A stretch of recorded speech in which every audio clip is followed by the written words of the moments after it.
Дараагийн мэдээг танилцуулъя.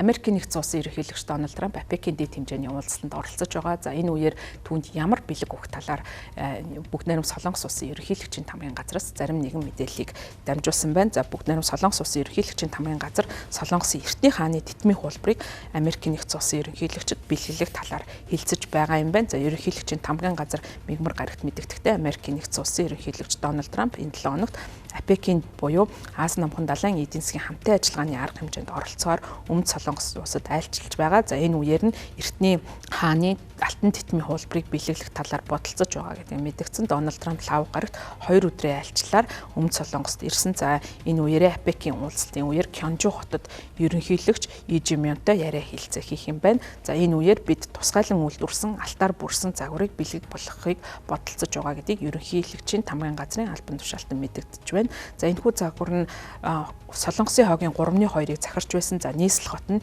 Кёнжу хотноо байсан Шилла хаант улсын үеийн хааны алтан титмийн хуулбар байх төлөвтэй байна. За ерөнхийлөгч Ижимён өмнө нь 8 дугаар сард Вашингтонд айлчилсан. За энэ үеэр Дональд Трамптай уулзахдаа Солонгосын уламжит байлдааны хөлөг онгоцны нэг төрөл болох яст мэлхийн хөлөгийн загварыг Дональд Трампад бэлгэлж байсан. За мөн үүнээс өмнө Дональд Трампын хувьд Япон улсад айлчилсан. За энэ үеэр Японы ерөнхий сайд Санэ Такачи Америкийн нэгдсэн улсын ерөнхийлөгч Дональд Трамптай мигмар гарагт яриа хэлцээ хийж анхны уулзалтаа өрнүүлсэн. За үүний үеэр одоо нэг хэд хэдэн бэлэг өгсөн дотор гольфийн одоо найз за мөн тус улсын талигаач удирдагч байсан Шинзо Абегийн хэрэгжилж байсан Патер нэртэй цохорыг бас өгч байсан юм байна. За шилэн хайрцагт алтан навчит гольфийн бөмбөг Японы томоохон тэмцээнд одоо ялж байсан Хидэки Мацуягийн гарын үсгтэй цүнхний хажууд байрлуулсан энэхүү цохорыг одоо Шинзо Абегийн хэрэгжилж байсан одоо идэл учраас Дональд Трампын хувьд анхны бүрэн эрхийн хугацаантай